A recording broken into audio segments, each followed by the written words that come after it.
తెలంగాణలో సేంద్రియ వ్యవసాయాన్ని ప్రోత్సహించేందుకు ప్రభుత్వం సిద్ధమైందని వ్యవసాయ శాఖ మంత్రి తుమ్మల నాగేశ్వరరావు తెలిపారు. కేంద్ర ప్రభుత్వం పథకం పరంపరాగత్ కృషి వికాస్ యోజన కింద నిధులు పంపిణీ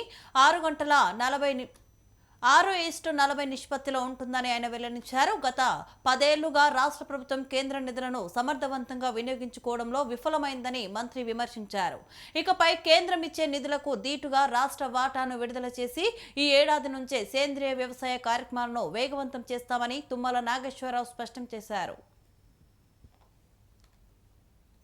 వ్యవసాయం కేంద్ర ప్రభుత్వం పరంపరగతి కృషి వికాస్ యోజన అనే దాంట్లో సబ్ కాంటినెంట్ పెట్టారు అధ్యక్ష. అయితే 60-40% మీద పెట్టారు అధ్యక్ష.